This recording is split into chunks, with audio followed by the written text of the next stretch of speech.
Okay, everyone, welcome. This is the How to Start a Business in Illinois webinar. Typically, it's delivered in person, but it's 2020. We're doing things virtually, so thank you for attending and thank you for pivoting wherever you're attending from. I'm Angela Cooper-Smith. I'm the Assistant Director of the SBDC of McLean County at Illinois Wesleyan, and I'm going to be doing today's presentation. So if we were in person, I would talk about a few things like, through this door, you can find the restroom, or on this table are your lunches and your beverages. Please grab some and feel free to eat while I'm presenting. But I acknowledge that that's not happening for an online delivery of this presentation. But I do want to point out some features of Zoom that I do want to make sure you're aware of. If you haven't already, down at the bottom, there's a little chat button that I do encourage you to use and ask me a question. If you want, you can turn yourself off mute and interrupt me and ask a question. Please do, or like raise your hand and wave at me because I'm trying to watch everyone's videos as well. And ask a question, please, or put it in the chat box. Also, this webinar is going to be just under 2 hours long. There's a lot of information to go over, so it will not hurt my feelings if you maybe turn off your video and you actually run to the restroom or go grab a drink or a snack. That's totally fine. It's a lot of information, and we're going to be in here for almost 2 hours together. Before I do get any further, I want to make sure that you saw in the email that I sent yesterday, not only was there the link to this presentation, and that's how you're here right now, but there was also many attachments, one of which is a copy of this presentation that has spaces for notes. And there were several other attachments that I'm going to be referencing during the webinar. So if you want to take a moment and go find that email and pull up some of those attachments, many folks do find it useful to kind of watch the presentation and use those notes as I go along. I do want to point out that our center, our SBDC, is open, but as you can tell, I'm working from home. We're operating virtually, at least through the end of the year, and we've decided at least through Q1 and Q2 of next year. So the best way to reach us is via email, and I'll get into my contact information here in a little bit. We're having some difficulty with like routing our phone numbers to our computers, so if you call my work number, you're going to get my voicemail. I'll get the voicemail and then I'll call you back. So honestly, email is the best way to reach us, but we are checking our voicemails daily.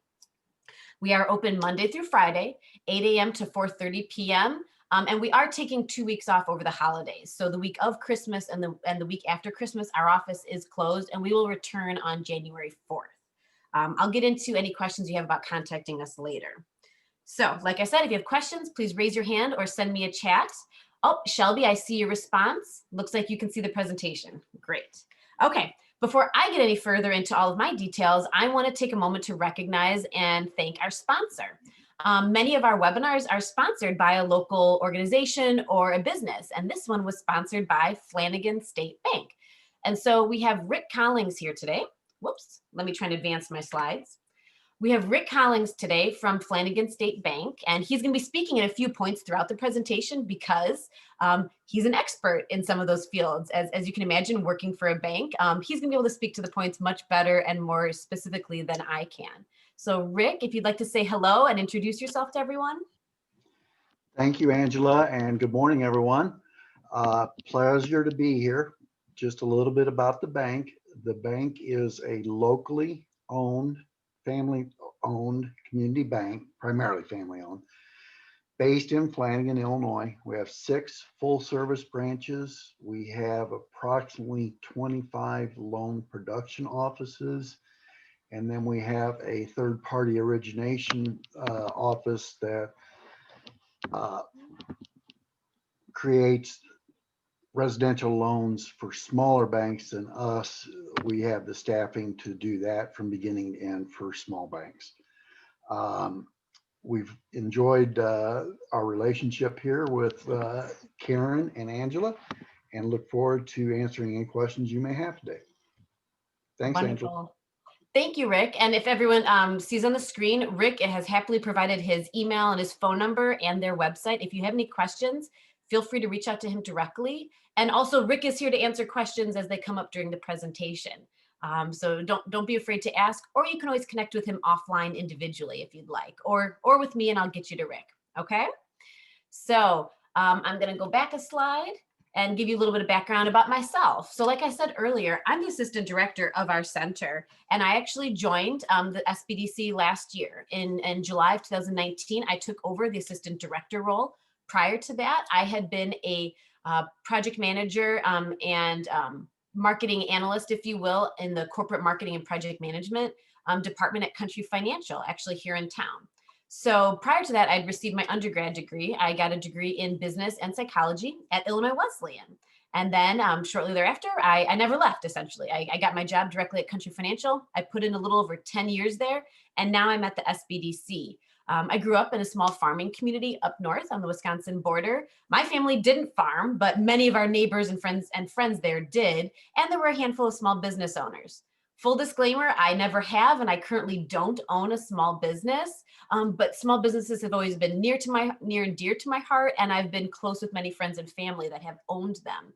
And I married a man that does own a small business. So shortly after, well, not shortly after, I guess about 6 years later, I met and then married my husband, who owns a small business here in town. He's a fourth generation small business owner. And that's going to be kind of been a nice perk, you know, marrying a townie and a small business owner.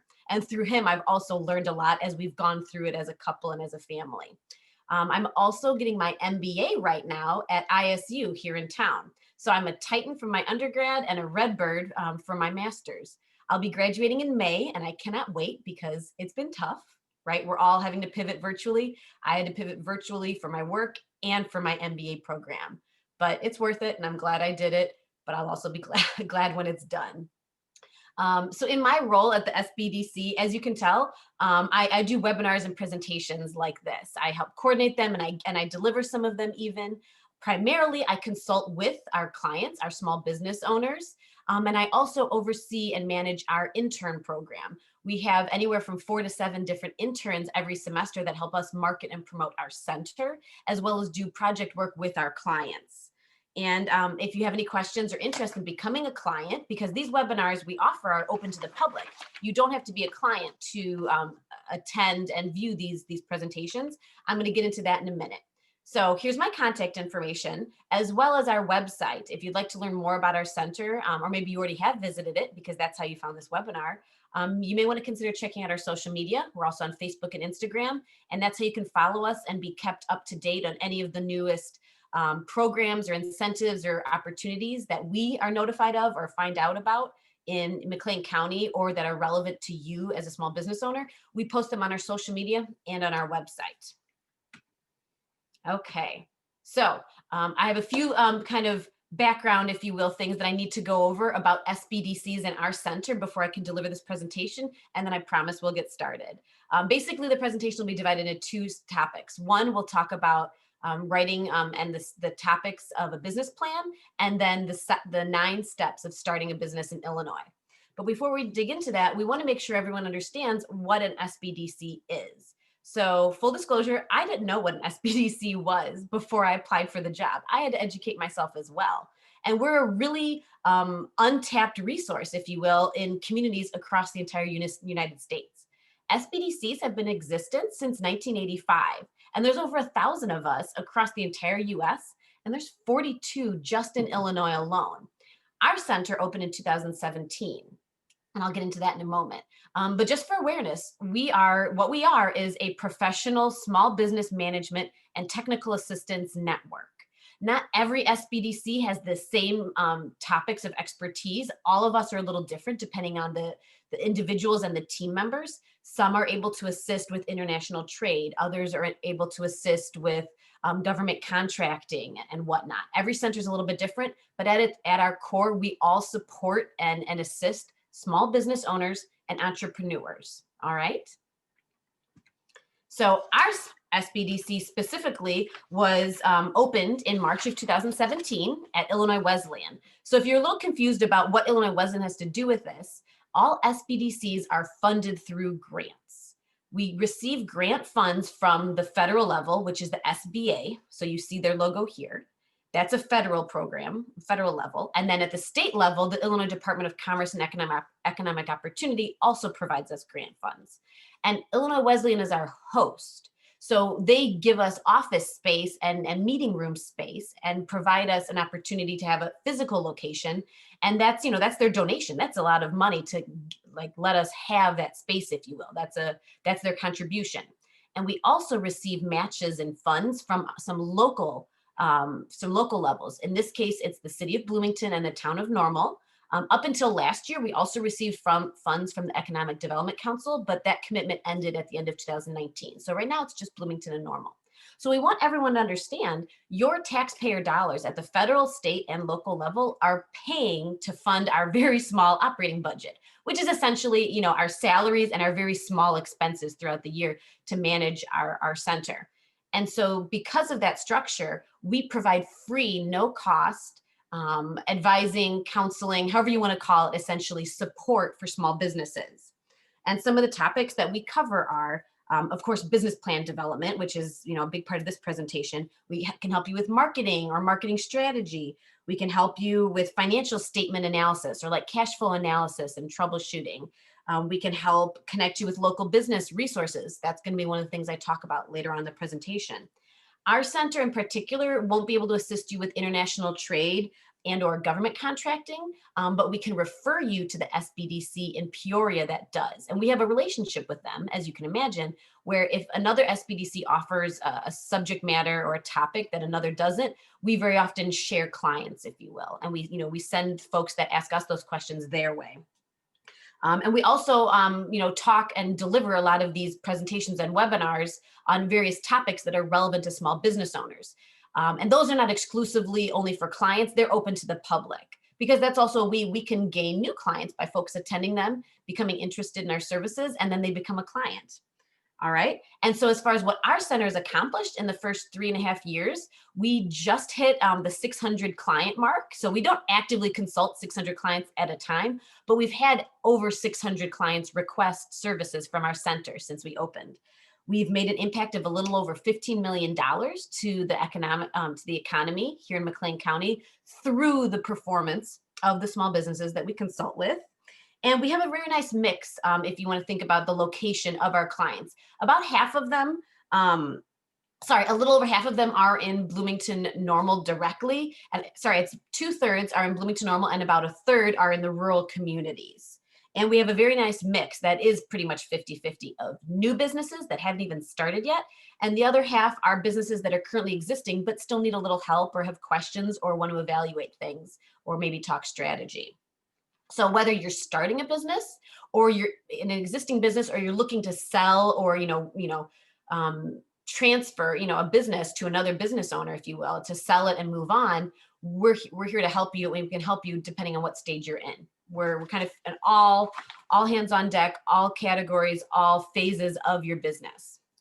Last thing I want to point out is how to request an appointment. If you haven't already and you are not a client and this sounds interesting, you'd like to become a client, these are the steps you need to follow. You need to go to our website and click the request appointment button in the top right corner. And then there's going to be a new client sign up form that you do have to fill out.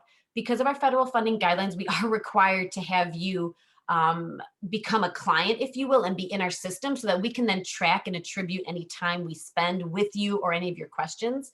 And it can be tracked because at the grant level, we need to be able to show what we spend our time on. And we will follow up in about 2 to 3 business days to schedule an appointment with you and or talk about resources that are appropriate based on maybe what initial questions you have or topics that you ask us about. And if you have any questions about this, you can feel free to send me an email. Or if you're an existing client and you haven't requested your first appointment yet, but you did fill out the client contact form, shoot me an email. My email's up here on the screen and I'll help get that figured out so we can get you in the queue for your first appointment. Okay, we also like to share our mission and our vision statement so that it's super clear what our goals are and our how we currently function. And this is going to tie back into another section later when we talk about mission and vision statements. So I don't need to read this, word for word for all of you, but we want to make it super clear what we're about. And if you want to read this and any of our other kind of about us information, you can visit our website and then you can click on the about us section and you can read more about myself, my director and our new team members. And before I get into our presentation, that's the last thing I want to go over is our entire team. Our SBDC team actually recently grew by 3. which is a big step for us. Prior to this summer, it was just my director and myself that were managing our center and assisting clients. And like I said, we had interns that would help us with marketing and some client projects, but we were the primary advisors. Well, at the end of this summer, we were able to welcome 3 new team members. So we now have 2 additional business advisors, Gabriella and Lynn, and we have a program coordinator who, while she doesn't advise clients directly, she provides administrative support and helps coordinate a lot of events and other project work. And her name is Julie. And in addition to those 3 new team members, we also have 2 advisors that have always been a part of our team, but they're not official employees. They purely volunteer their time. It's 2 retired gentlemen that are both highly educated and experienced in their fields. Scott and Dan, they both provide us volunteer advising on financial and kind of bank loan or financial statement and cash flow analysis, or marketing and advertising and business management topics. So we're really excited that we now officially have 5 team members plus our 2 volunteers and then our interns. So that's what our team would look like if you chose to become one of our clients. And if you do become a client, you'll receive a primary advisor. So I may be your primary advisor, or maybe Gabby or Lynn would be. But as you can imagine, we all work together, and occasionally we pull each other in to help with each other's client questions or topics that maybe one of us is an expert in.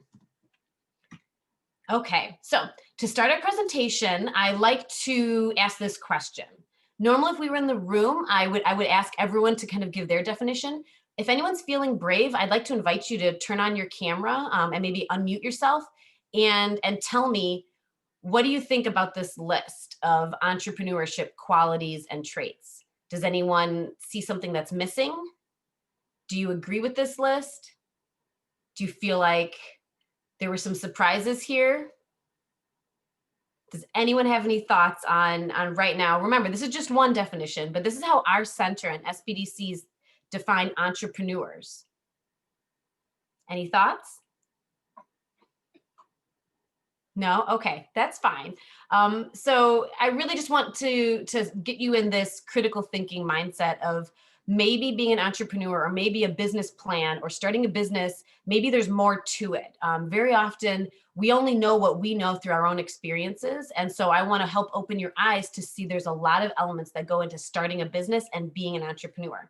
The one caveat to this list is it's not all inclusive, and don't feel like you have to have all of these traits. You do not have to be all of these things, but to be successful. But you should really consider, okay, if maybe this is a weakness of mine, or I don't know how strong or comfortable I am with maybe something like having good attention to detail, or being confident about myself as a leader. If I'm the owner of the business, I have to be comfortable with being seen as a leader. If that's something you're weak at or not comfortable with, you need to ask yourself, well, what am I going to do? Do I seek training or seek mentorship, or maybe find a partner, a business partner that will help even you out or balance you out, where one of you is strong, where the other is weak, something like that. There's a lot of different ways to tackle this. But this is something where we want you to go in with your eyes open and realize, being a business owner, you end up wearing a lot of hats. Okay. So now business plan feasibility is something else I want you to think about. There was another attachment in the email that I sent yesterday that was called the Start Your Business Handbook. And on page 30, there's a very nice business feasibility checklist. And these are just some of the questions. But I always encourage our small business owners, our clients that are looking to start a business, to run through this list. And again, ask themselves all these questions and how comfortable and confident and strong you are in each of these different competencies, if you will. And then maybe think about some of the ones that maybe you didn't answer so strongly on, and what are you going to do about that? Or do you feel that that's not relevant for the business that you want to start or already in, and then move along? Again, there's no judgment. I'm not here to say you have to be all of these things or some are more important than others, but I just want to open your eyes. And this is one more way to help increase your self-awareness and your preparation to start your business and be successful. Okay, so now let's dive into a business plan. I'll pull up my notes here. So most folks will say a business plan is something I need if I want to get a loan. And that's correct. Most banks and financial institutions, or even investors, will require some sort of business plan. The level of detail is all over the place, depending on the institution or the investor. But we want you to see it as more than just a tool used to apply for a loan, something that you have to do. We want you to consider it as an organizational tool. This is a place for you to get your ideas on paper. All right, so after this, we're going to talk about the sections of a business plan. But first, I want you to wrap your head around this concept of it can be all of these things. And I guarantee each and every one of you attending right now, you have a different opinion of what a business plan is and what it can do for you. And I'm hoping that I'm pointing out maybe something you didn't think about that it can also serve for you. So maybe it's a place that you can help develop your brand guidelines and you can give your mission and vision statement a home. Maybe you weren't sure, like, I know I need these things or I should do them, but what do I do? Put them in your business plan. A business plan ultimately is a place for you to assemble and organize all these different ideas and strategies and elements of your business. Of course, it's a place where you can help yourself evaluate your business concept. Really put it on paper. Putting it on paper forces you to identify what is and isn't going to be part of your business model, be a part of your product lists, and so on and so forth. It also is a vehicle for communication. Your business plan, even if you choose not to share it, it is something that you can use to communicate. If maybe right now you don't anticipate having to share it with everyone, but you never know in the future, you may have an opportunity where you need to have a business plan ready, or you would maybe edit it for a certain situation or a certain need for communication. It's a place that will help you maximize your opportunities for success. Back to that concept of it helps you stay organized. When you're organized, you'll be more likely to be successful because you'll force yourself to see what does or doesn't work, or if you're being inconsistent in one section versus another. It's also a place, I really need to edit this bullet on research. It's a place for you to organize or document your marketing research because the plan itself doesn't do the research. You do all the sections. Maybe you come to our SBDC for help for feedback on your business plan. But disclaimer, we don't write them for you.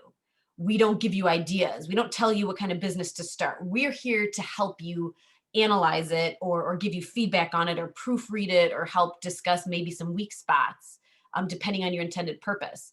But it's a place where everything should live, and that includes marketing research. That's a big one. And then, of course, if you are presenting it to a bank or an investor, for them, it is making sure that based on everything you've put together and how it all fits together, that they deem that you're going to be able to pay off your loan on time, and based on what you're saying that you can accomplish in your business plan. So I'm going to pause right now. I see most folks have turned their camera off, which is fine. Does anyone have any questions? I'm watching the chat. I don't see any, but does anyone have any questions before I continue? No?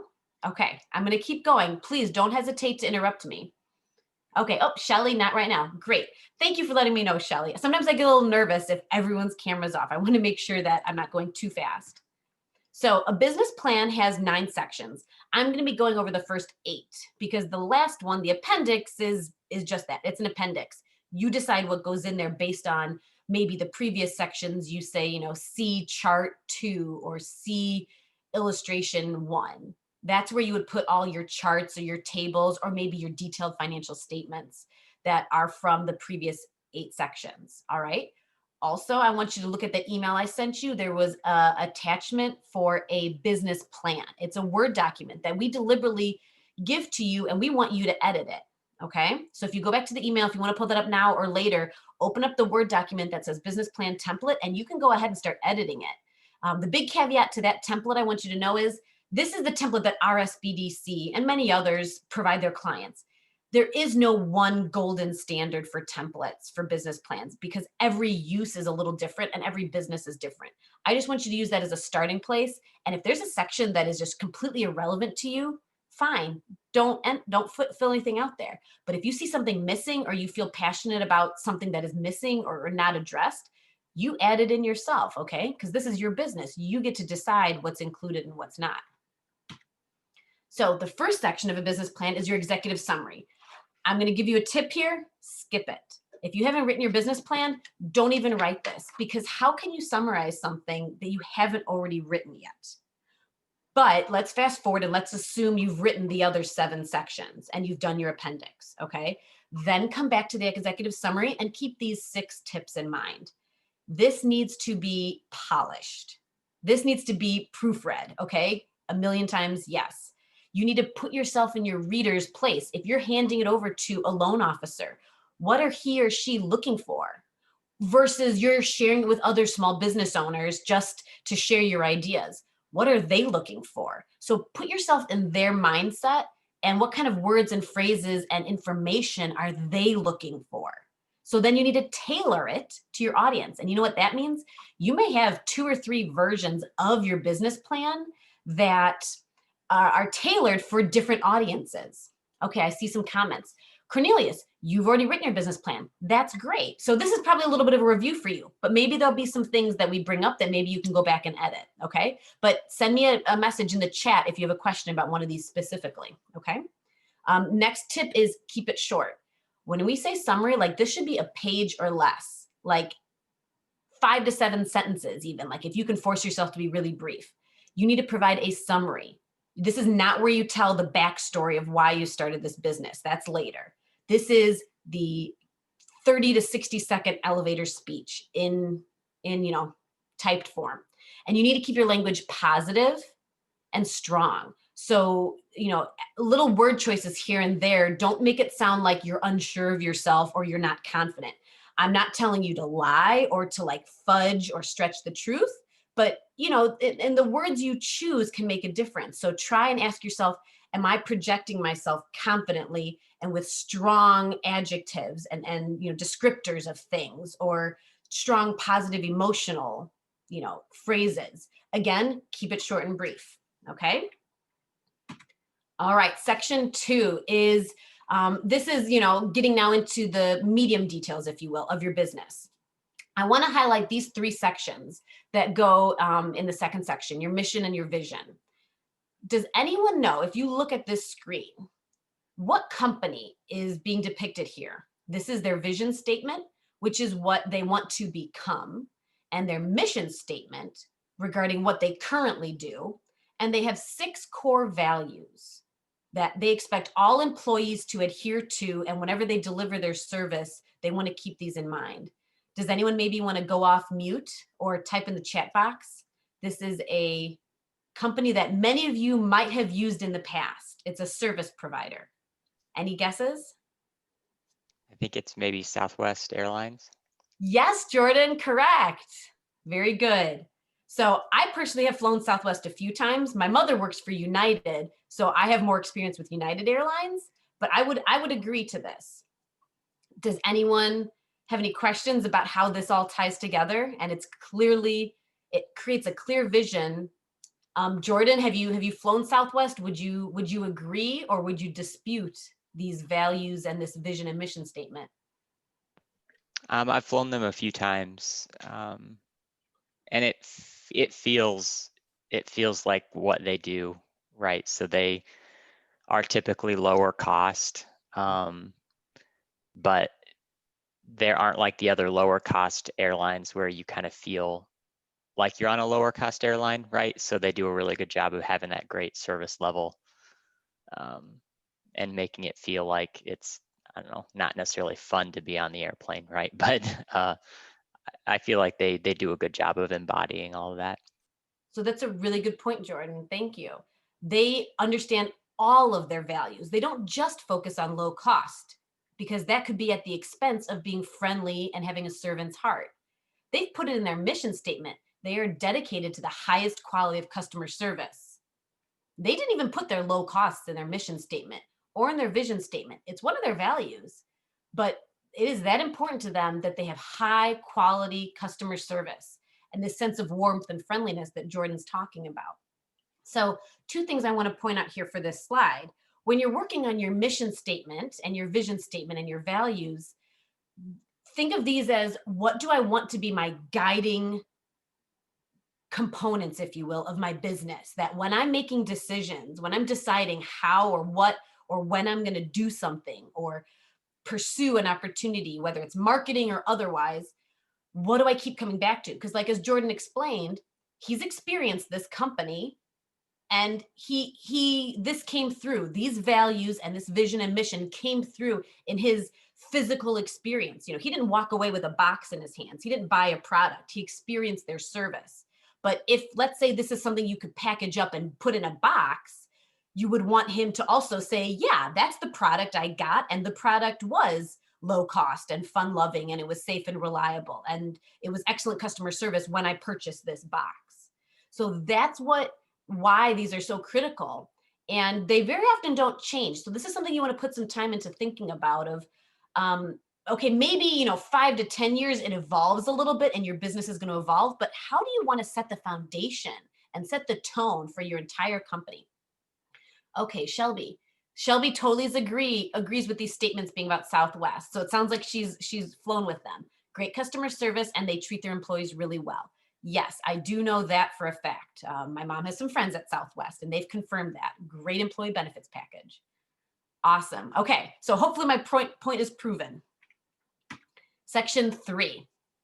This is the company summary. This is where you can tell your story. Now, don't write a novel, but if it's a paragraph or too long, why did you start your business? Tell your why, the things that make people feel warm and fuzzy on the inside. Maybe you have a wonderful story or a situation. Heck, maybe your business is being born out of COVID right now, and it's a really crummy situation, but you are making lemonade out of lemons right now.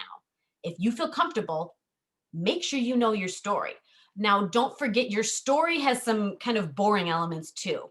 Your legal structure, who your founders are, who you have any stakeholders, do you have any permits or licenses, and all this other stuff, okay? So for some people, they love the story and they could talk about it for hours, but then this less fun stuff gets forgotten. But you need to put it in your business plan, okay? Because that's who your business is.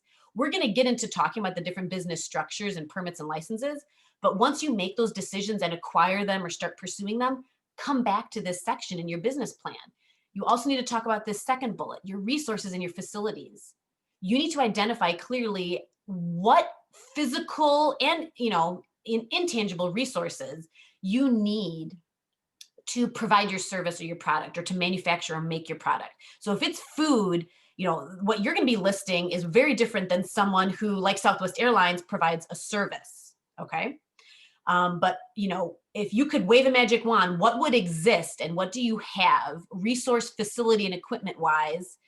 Or do you have to rent or borrow or have access to execute and to sell your goods and services? Okay. The next bullet is internal analysis. So we already kind of did some of this. So I did a little bit of the homework for you. Think back to that business feasibility checklist. This is a great place to put those answers. What are your strengths and weaknesses as an owner? Because you know what? Your business doesn't exist by itself. It exists because of you. You're the business owner, or maybe there's a partner. Maybe it's you and someone else. Some people go into business with a sibling or a spouse or a friend, or just someone they know that is a great business partner and they're not related. Either way, if there's 2 or 3 or 5 of you, you need to do an analysis on yourselves. And this is a great place to identify, hey, these are my strengths, these are his strengths, and between the two of us, we're good. We have pretty much everything covered. And it also kind of leads into like roles and responsibilities later. Now, industry analysis. This is research. You need to understand and analyze your industry. And I encourage you not to just say, oh yeah, I looked around and these are the stores I do or don't see that would be my competition. Do some research. Really define what your industry is, and not just your competition, but even like your substitutes. So an example I give is, before these trampoline parks became really popular over the last like 5-10 years, I know because I have a 4-year-old, and before COVID, we went to a couple of them. He loves them, but they weren't around when I was a kid, or at least not where I grew up. So what did families with young and middle-aged kids do before they existed, right? We did other family activities that were probably physical in nature, like going to a park, or, some maybe going to a movie, or like laser tag, or going roller skating, going and doing things like basketball camps or other sports, right? So when the trampoline parks assessed their industry and their competition, they probably looked, are there any other trampoline parks like us? But also, what's like a substitute that now we're going to become a competitor of? So think about your competition that way. Essentially, what are your customers doing or buying before you exist and that you're going to have to compete with? And then also there may be a social responsibility element to your business. Not every business has it, but this is very common. Maybe there's an environmental or like a social practice or policy you want to have. We've had some businesses say from the beginning, Angela, I want to donate 5% of my profits to this cause, to this organization. I'm a for-profit, but I want to donate. Great. Put it in your business plan.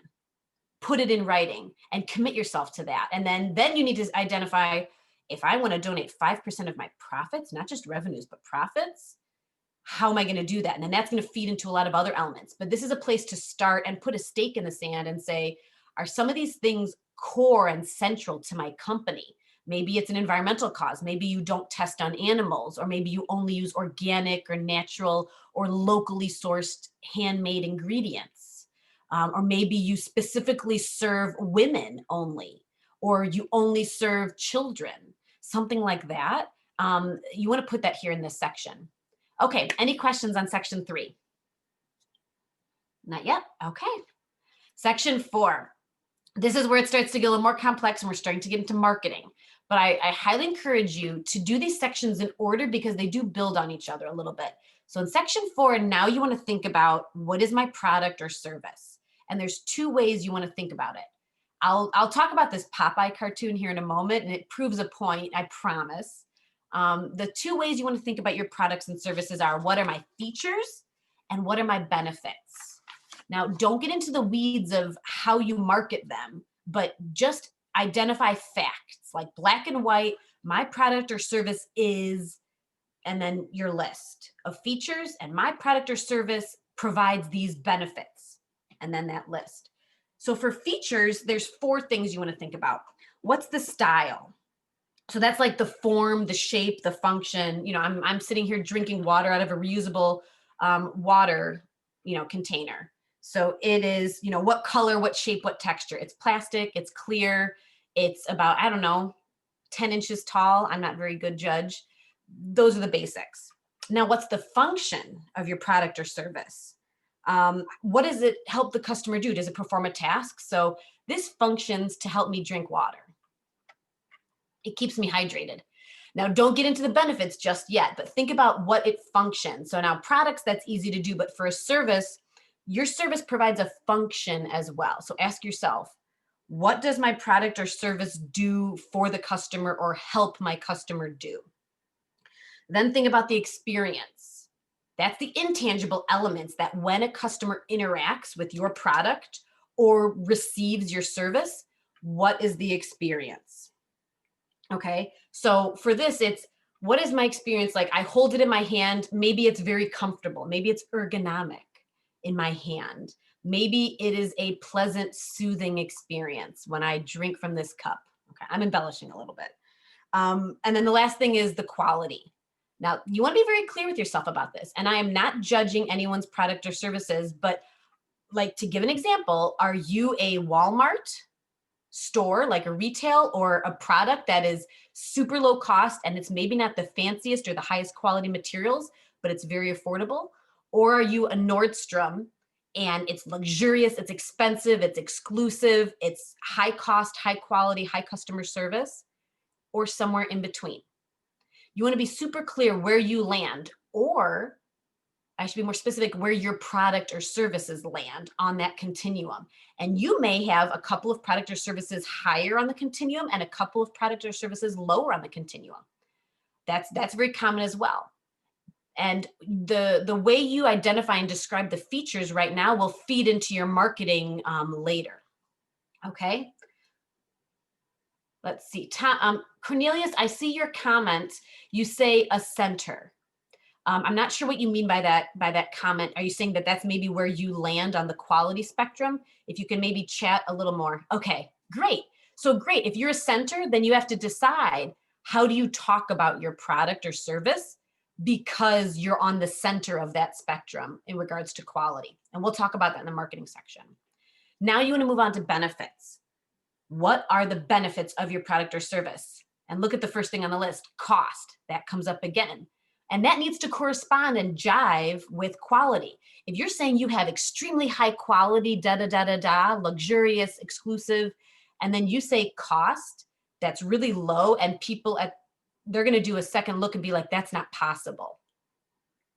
If it is true and you can provide an amazing, high quality, exclusive, blah, blah, blah, fancy product at a really low cost, you need to make sure that you clarify how you're able to do that, because your customers are going to be like, wait a minute, that can't be right. But if that is true, like, you definitely want to highlight that. So you need to identify what is your cost for each product or service. And then you want to get into like your pricing strategy, because obviously you can't come up with a price unless you know what all your costs are. But that's kind of a different topic. Right now, we're just talking about each product or service individually. Next, you want to talk about what's the benefit that your product provides in terms of convenience. Maybe you say, Angela, my thing has nothing to do with convenience. Okay, so that's a moot point, but many products and services do offer some sort of convenience benefit. Like, do you help people get somewhere, or it's easy for them to access? Sorry, it's more of a, is it easier for people to do something or access your product or service conveniently, or you make it convenient for them in some way? Comfort is a pretty common one as well. Maybe the benefit of your product or service adds comfort or gives comfort or makes comfort convenient. Mobility is another big benefit. Do you make your customer more mobile, or is your product or service mobile so it allows your customer to, not have to be plugged in or be mobile themselves? There's a couple of different ways you can approach that benefit.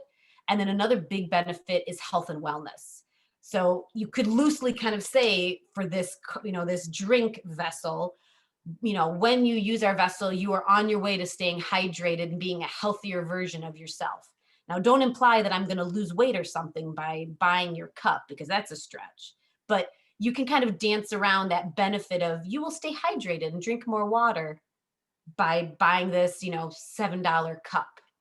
Okay.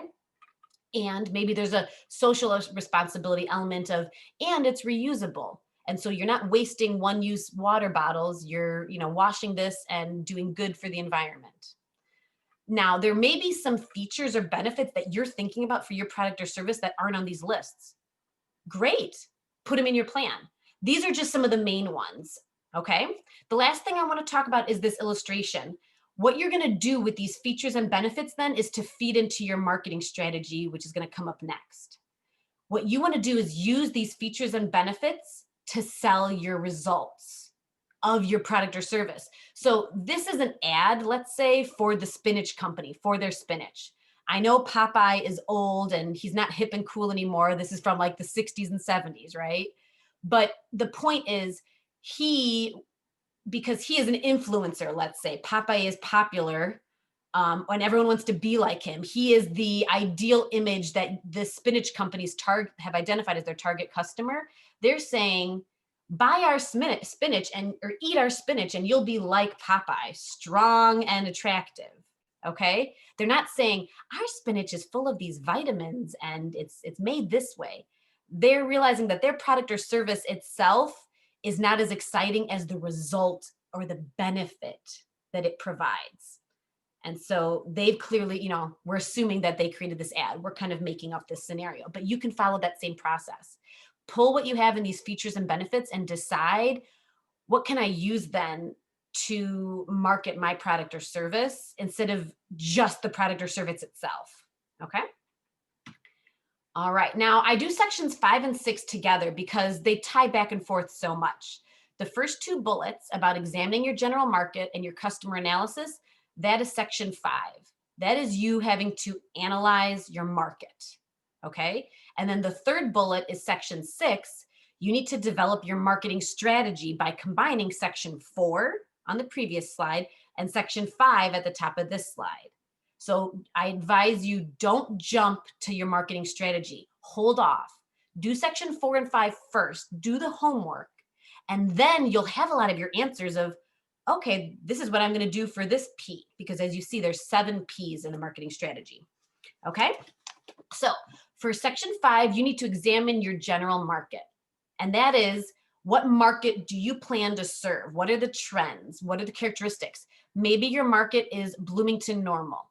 Maybe your market is all of Central Illinois. It's usually like geographically limited. Sometimes, sometimes maybe there's other elements of like sub traits, but in general, you want to identify what is my market? What's kind of the pool or the pond that I'm going to go fishing in for my target customers, which is the second bullet. Okay.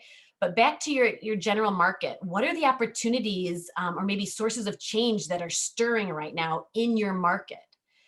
Is there kind of an economic shift up or down? Like right now, we're all going through with COVID. How does that affect your market for your product? Are your customers, negatively or positively impacted by something going on? Are there needs? I've had some clients tell me no one does what I do in all of Central Illinois. And they've looked, they cannot find someone because they themselves needed this product or service. So they couldn't find it. So they're going to now create a business around it. That's great. You need to understand what's going on in your market and within your industry and your competition, and identify then, okay, what do I need to keep in mind and maybe use to my advantage even? Now, when you look at your customer analysis, this is where you're trying to get to your target customers. I'm going to say something very, very kind of direct here. I encourage you to identify 1, 2, maybe 3 target customers, and that needs to be your focus. Don't tell me, Angela, everyone's my target customer. I'm fine if I want to sell to everyone. I agree that yes, you're not going to turn people away that are going to buy your product or service, but you need to be focused and direct and knowing who your product or service is mostly intended for, and it speaks the best to and is designed for, okay? Because that's what needs to inform your marketing and the way you talk about your products and services and your business, because it needs to resonate with them. Because if you speak to everyone in how you market and promote yourself, you really speak to no one, because that message isn't going to resonate with anyone in particular because it's going to feel too general, okay? And so that's what I mean by identify your target customers. You want to be super clear and look at those 3 sub bullets about these 3 things. If you have multiple products or services, you want to know which ones you intend to sell or are most, best for which of your target customers. 2, you need to identify your demographics and psychographics of your target customer. I'm not going to get into that because that's a much bigger discussion, but if you Google demographics and psychographics, there's long lists of about 12 to 15 of each of those that you can identify for your target customer profiles to help you understand who your target customers are and how you can use that information to inform how you market to them and speak to them. 3rd, you really want to know what your customer retention strategy is, but also your costs to do that, and how you plan to keep your customers. Once once they start buying from you or using you, you want to make sure you keep speaking to them and you have a strategy to keep them engaged. Okay, I see a question here from Jordan. What are the best ways to identify and classify the market? Ways to know who the competition is will be, for example. Gosh, there's a lot of different ways.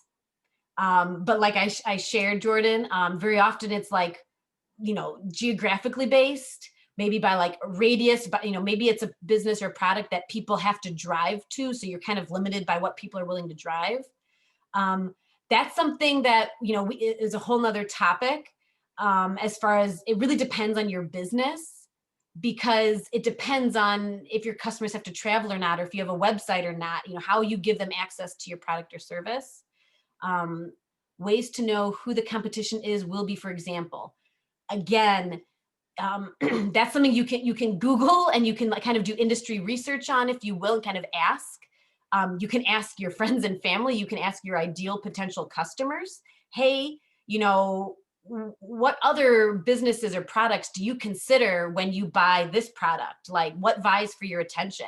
Very often you have to do a little bit of like, kind of, guerrilla kind of marketing research on your own and ask and get a feel for whoever you plan to, to target, what they define. But that's a really good question. It shouldn't just be what you define, it should also be what your target customer defines as competition. So I don't have an exact answer for you, If you want, you can shoot me an email and then we can set up a client consult and we can dive more into this for your specific business, Jordan. I think I saw that. I think I actually do have you as a client and we have one coming up, I believe, if I'm Yep. recognizing your name correctly. Yep, I think it's next week or the week after. Yeah. Okay, so shoot me an email. Let's make sure we tackle that then during your appointment, okay? Sounds good. Thanks. Good question. Okay, so for the last section, section 6, this is that bottom section of those 7 Ps. Your marketing strategy essentially breaks down into kind of 7 different sections, and it's these Ps. You want to think about, your product and go back to those benefits and features, and how are you going to speak about your product? In this case, also service, but the Ps are kind of convenient, so product or service. So when you're talking about your product or service, you need to decide, how do I describe it, in words for marketing purposes. Then you need to settle on your prices, not just what your prices are, but how much you use your price in your marketing strategy. Some businesses deliberately do not share their prices. They literally don't. They do not put prices on their menu or their ads or anything like that. And you have to go into the store or place an order to actually receive a quote or something. Like some service providers, always say, contact me for a quote, but they don't provide any prices online. And that's part of their marketing strategy. Next, you want to think about your place. Do you physically have a place that people come to experience or receive or buy your product or service? And if so, how do you set that up? Like literally, is there any transportation involved? Is there any storage involved to physically set up your place?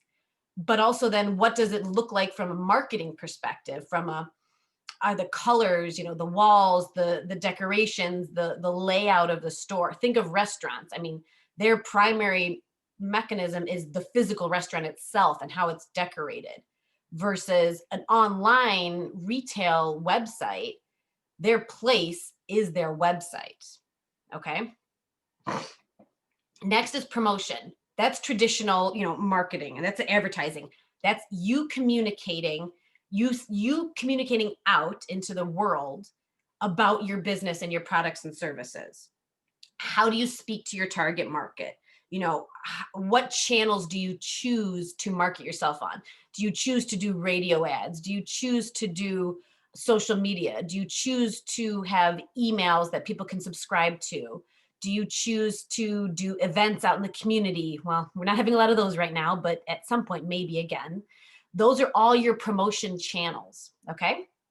Number 5 is your people. You, at the bare minimum, are one person, but if anyone else works for your company, how are they promoting and marketing your business? Do they have uniforms? Do they adhere to your culture and your values and your expectations as a company? How do you train them on customer service, on how to approach a client and talk about your products and services?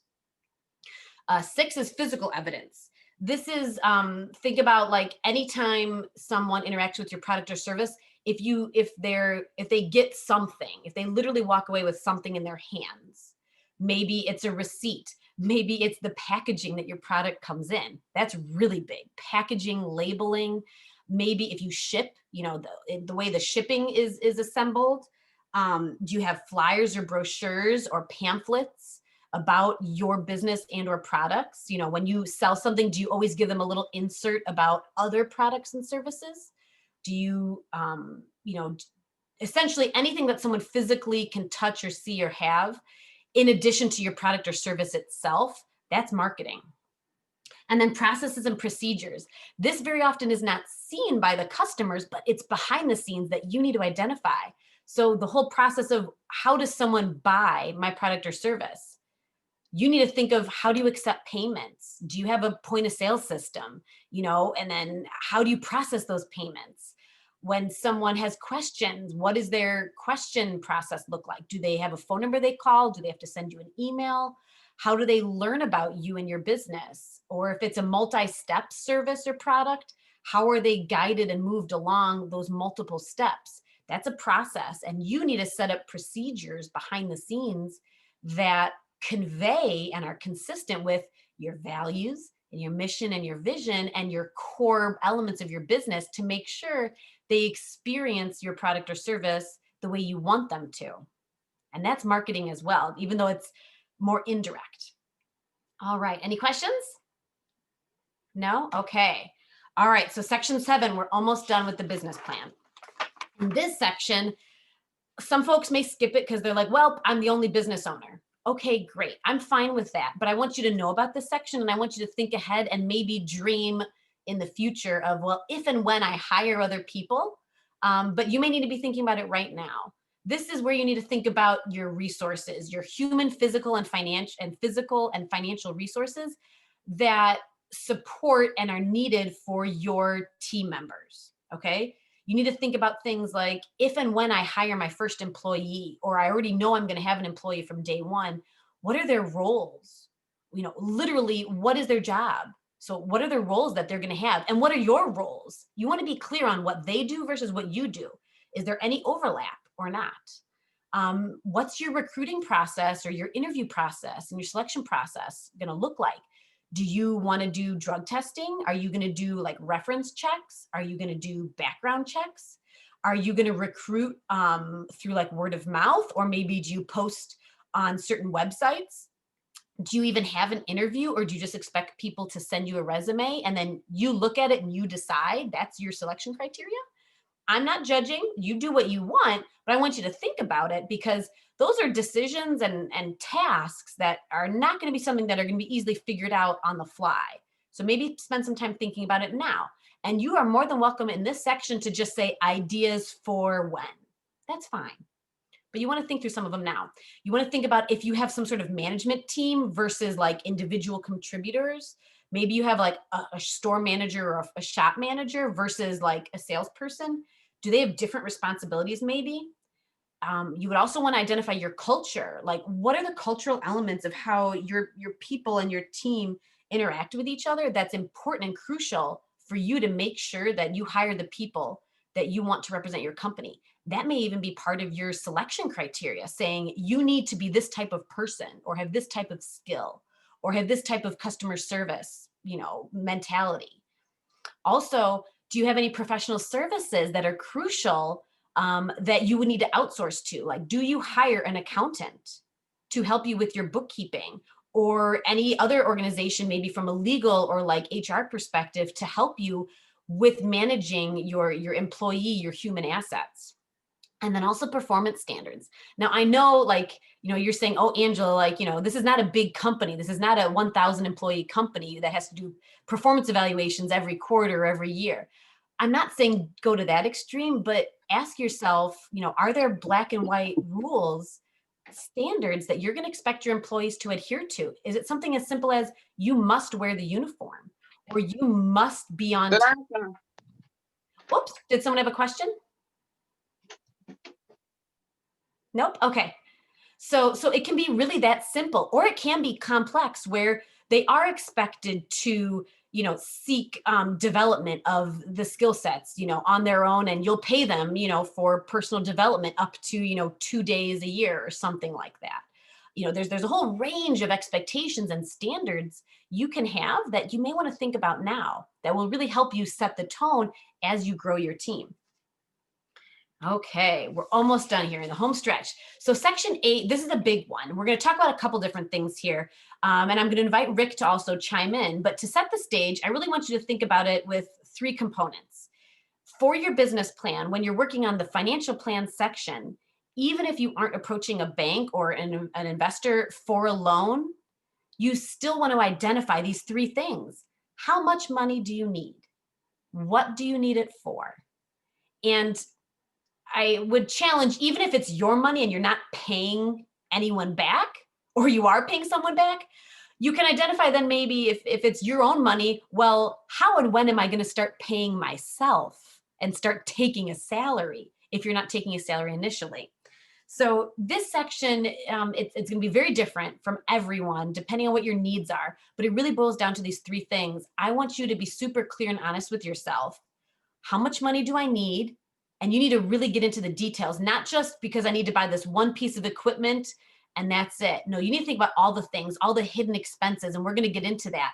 And you're going to really want to use a cash flow statement and kind of a budget or like a chart of accounts to identify your monthly expenses and your monthly revenue generating activities that even before you start your business, you're going to need to start anticipating things like rent, utilities, whether you have like, you pay for a website domain every month, you have internet services. Are you going to travel and use your car a lot? Are you going to have huge orders of inventory that you have to buy 2 months in advance before you can even sell them? Things like that. And then along with each, you have to say what they're for, right? And clearly identify them. All right, so I'm going to pause now and I'm going to invite Rick to share. Rick, if someone's approaching you at the bank to seek a commercial loan, you're clearly going to be looking at this section very, very strongly. What are you looking for and what advice can you offer small business owners? Thanks, Angela. Most banks are going to require at least a 25% down payment on the project.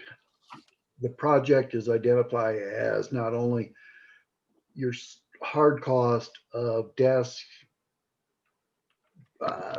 widget makers, what have you, but it also has soft cost, attorney fees, getting accounts set up, that sort of thing is what we look for. Now, not only do we want 25% down, most lenders, but then you also need to have reserves over and beyond that. For simplicity, let's say the project's 100,000 and 25,000 is the capital that you put into the business, pay for, what have you. We still want you to have some money left for other emergencies, both personal and business.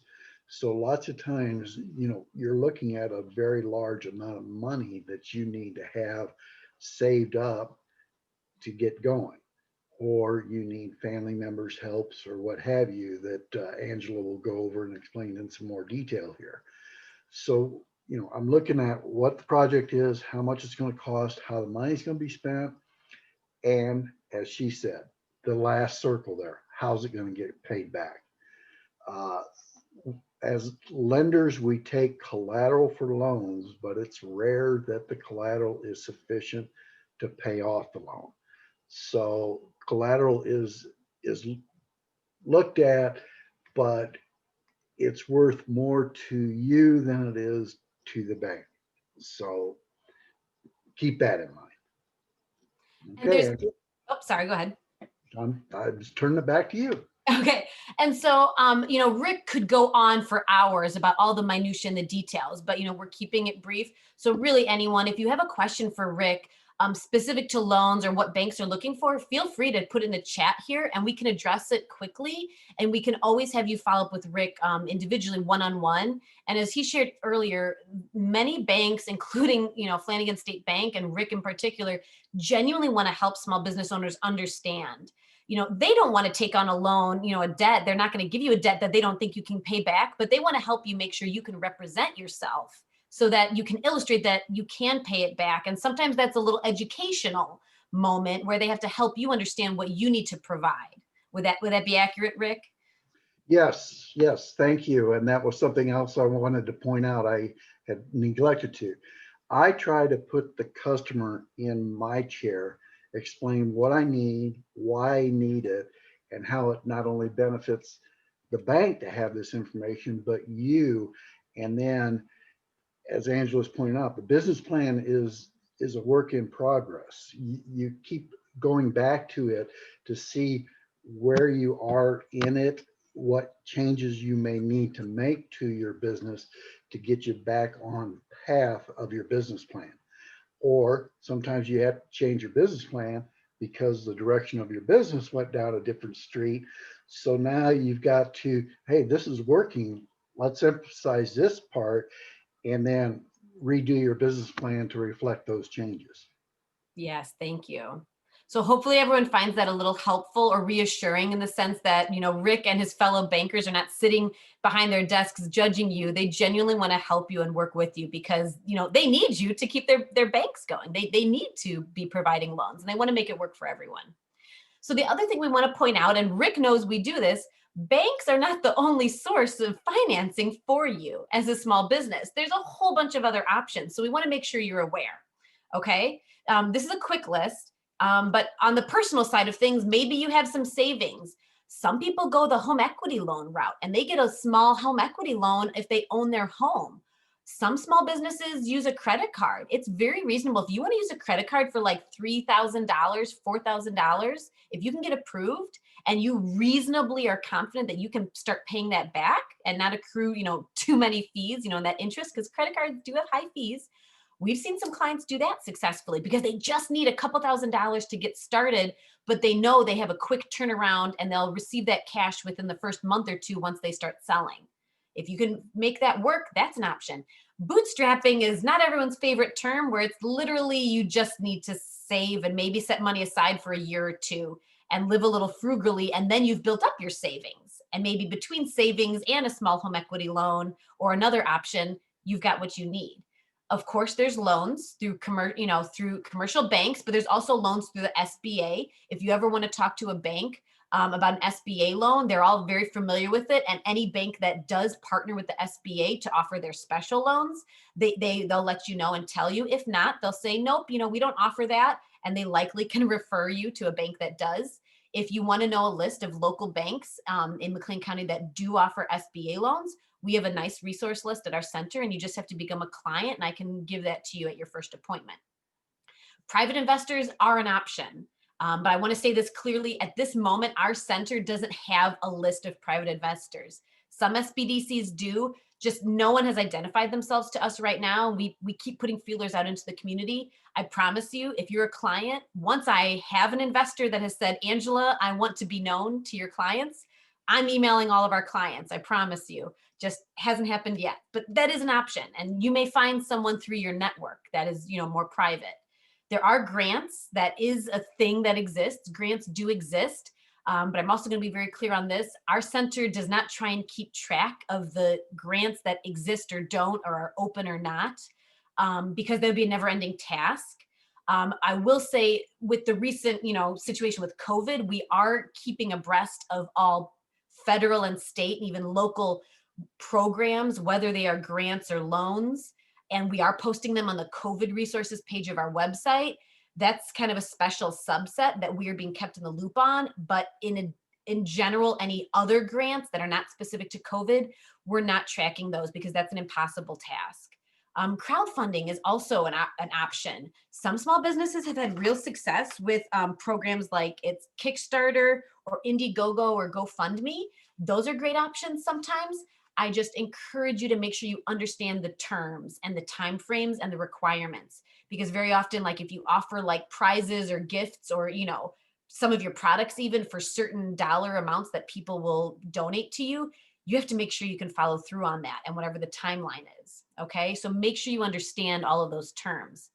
And then friends and family, that can be a really dicey and sensitive one, but some small businesses, maybe grandma or an aunt or an uncle gives them $10,000. The one thing here we encourage you to do is get it in writing. You don't have to go maybe so far as like having a lawyer draw up a contract or something, but get it in writing and make sure two things are clear between you and whoever you're getting the money from. Is it a gift? Is it truly a gift? And they don't expect you to pay it back?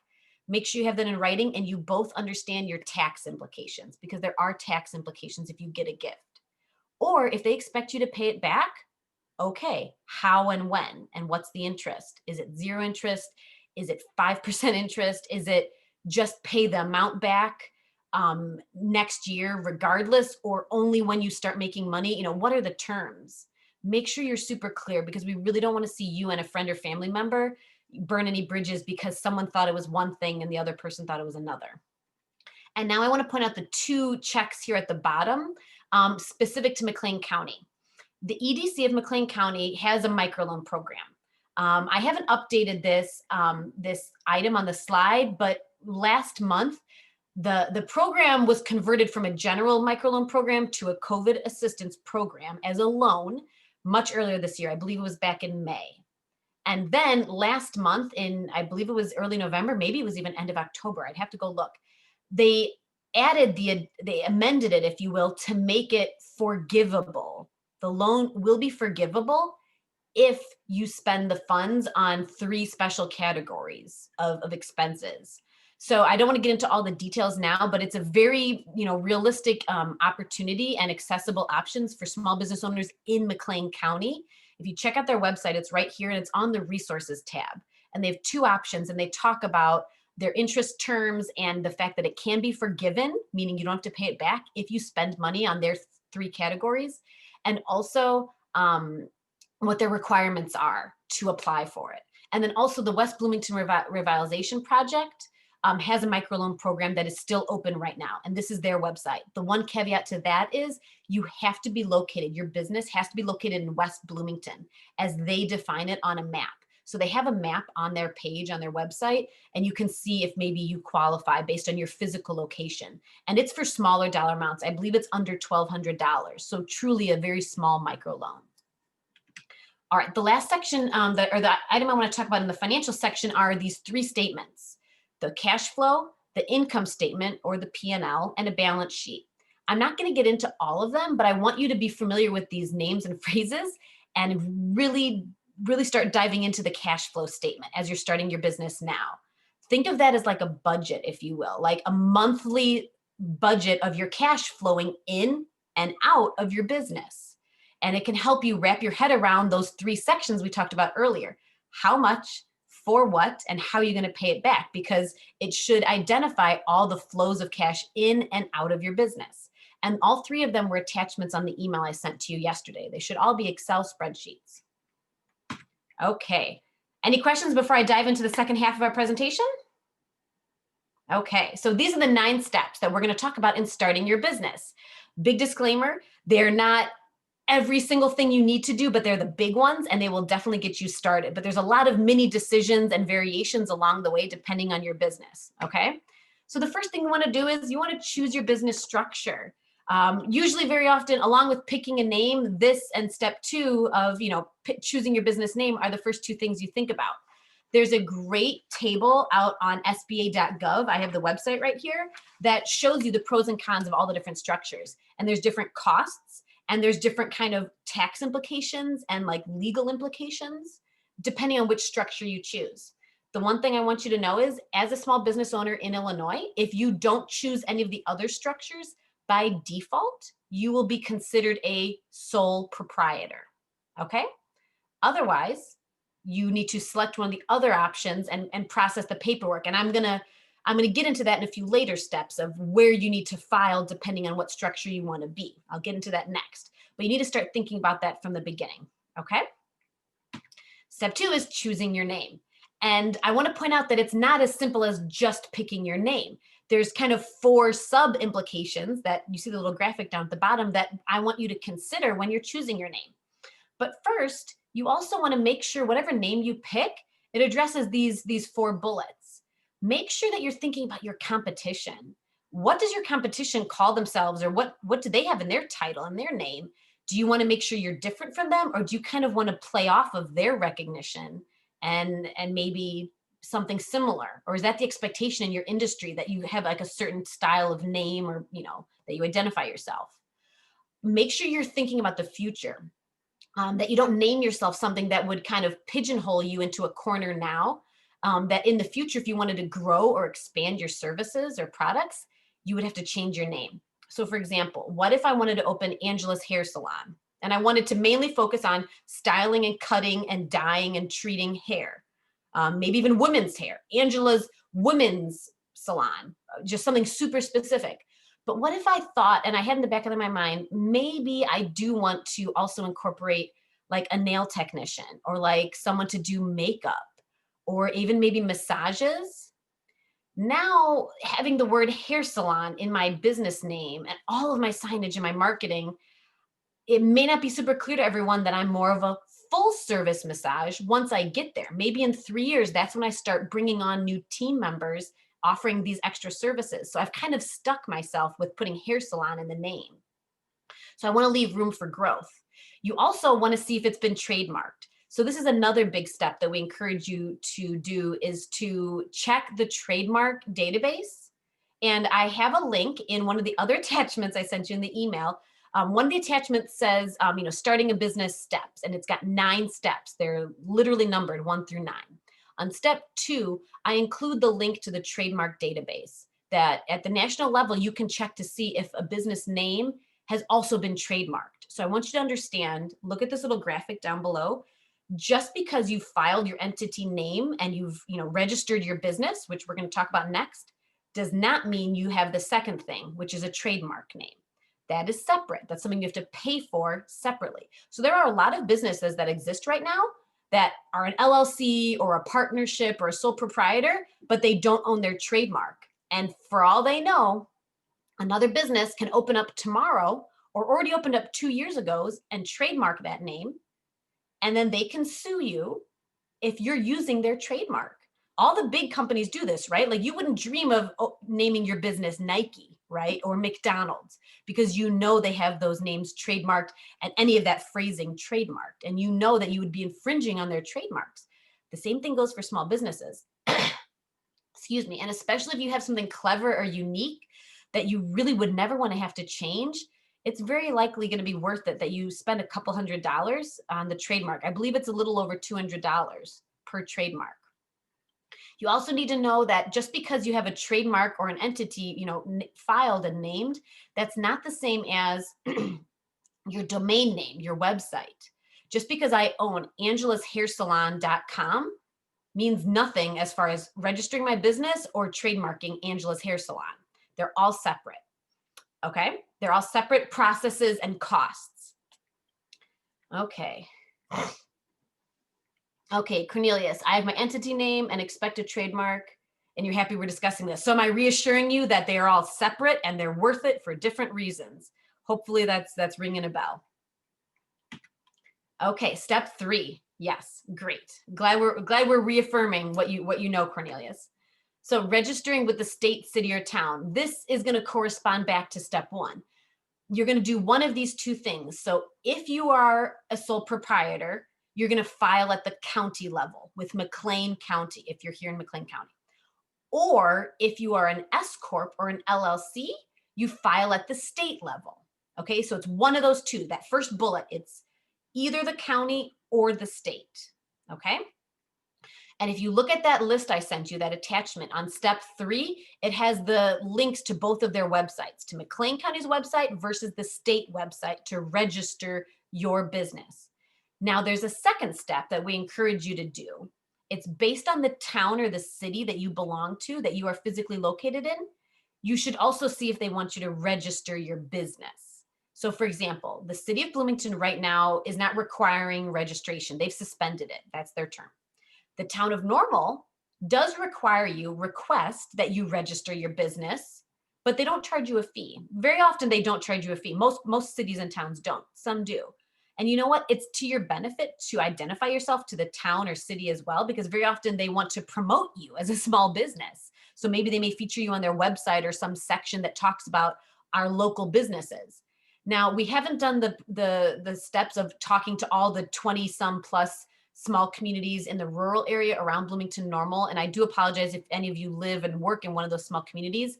As you can imagine, that's a big task we haven't been able to accomplish just yet. So I encourage you to contact like your local government or your city hall, your town hall, to identify yourself if they want you to and what that process looks like. And usually there's some benefits to you as well. So that's step 3. Step 4 is registering for an EIN number. This is your employer identification number. So 2 things I want you to know. 1, it is free. You do this directly through the IRS's website. Before COVID, it took about 2 weeks to accomplish. Right now, it can take a little bit longer because everyone's stretched thin because of COVID. But I want you to know this is free. And I want you to know what it is, which is number 2. It is a 9-digit number that acts as your business's identification number for tax purposes. And if you are any of the formats except a sole proprietor, you have to have it. So you'll be required to apply to register for one for your taxes, which is step 5. So I don't tell you to register for your taxes because you need to have your EIN number first, but you need to have done step 3 first and registered your business. So you see how these build on each other? So When you get your EIN number, you will, you'll get your EIN number from the IRS, and then you'll move on to step 5.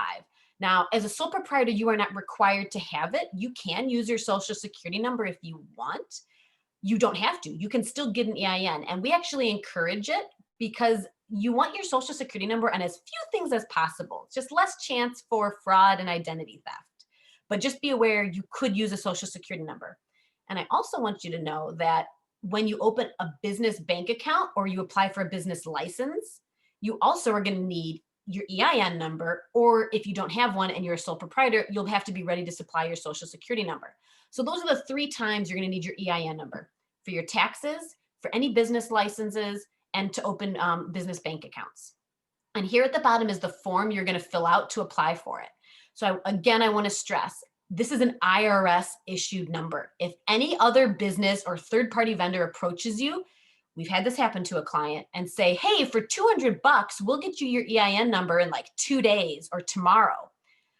I'm not saying that they won't do that, but very often it's a scam. We have had a client that was scammed. First, they asked for like $70, then they said it was another 100 or like 150.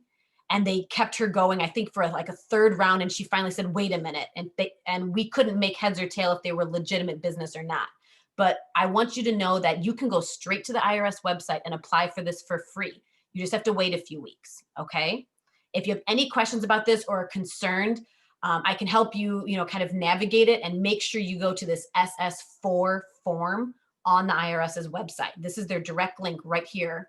And I have it linked on that 1 through 9 sheet. This is number 4. You can click on that hyperlink, and this is the IRS's website where you get your EIN number for free, okay? All right, step 5, we're halfway through. Oh, we've got some questions. I have my entity name, and and Cornelius says, oh, for Peoria County, you have to register, but it's free.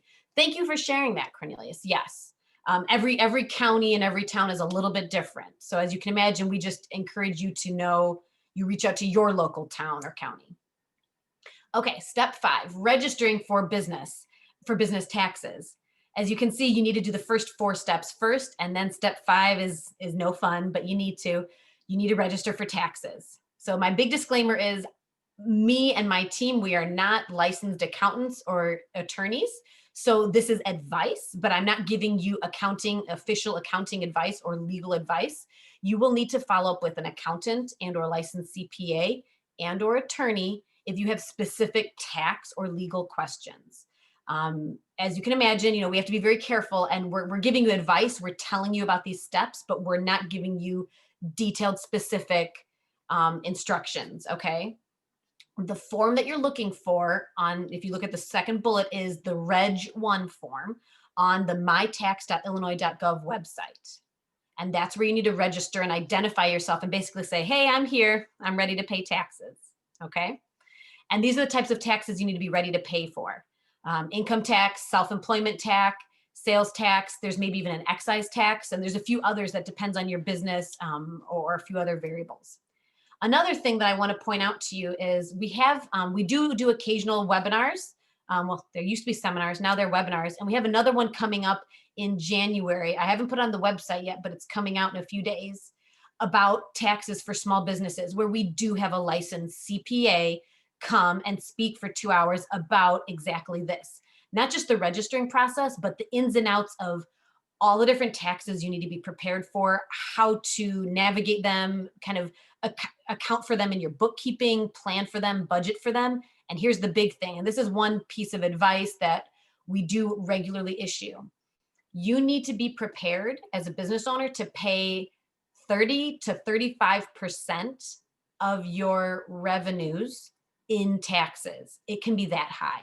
So if you make $1,000 this month, you need to be ready to pay $300 to $350 in taxes. Now, that's very likely you will not have to pay that large dollar amount based on a variety of expenses and write-offs and deductions and what have you.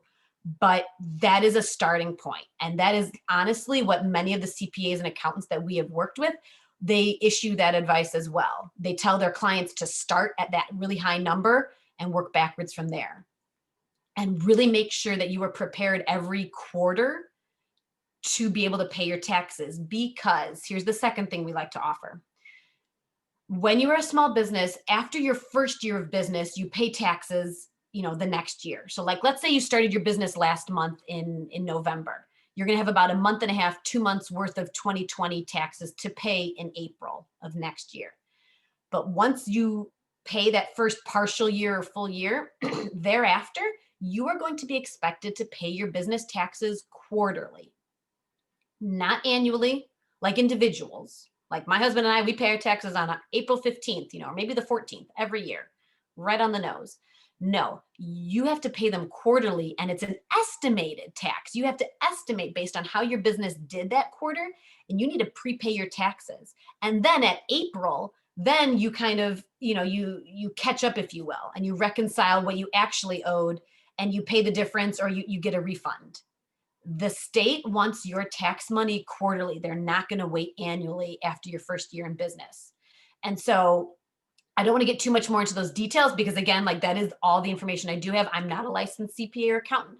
So if that concerns you, or you have more questions about that, you're going to want to speak to a licensed CPA and ask them those questions relevant to your business. Or you can look into attending one of our upcoming webinars on taxes for small business owners. Okay. All right, we're going to be right on the nose here at 1 o'clock. Step 6 is registering for permits and licenses. This is another one where we don't get too much in the weeds, because there's so many different permits and licenses, but a great place to start are these 2 websites. The Illinois Department of, Fees, Permits, and Licenses. I can't remember exactly what that stands for.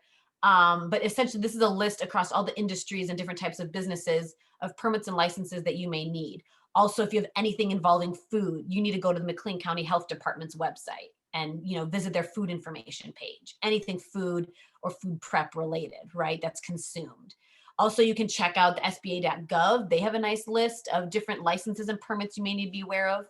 At the end of the day, you, the business owner, you need to know what permits and licenses you need. And they can take about 8 weeks for some of them to get approved. And that was before COVID.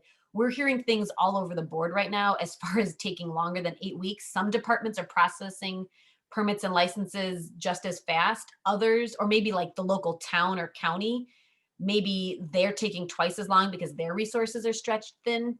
Every single one of them is a little different. So I encourage you to start doing your homework now and explore what you need, and maybe put out some feelers or contact that department or that organization and ask, like, hey, what's your turnaround time? Or can I start submitting one now?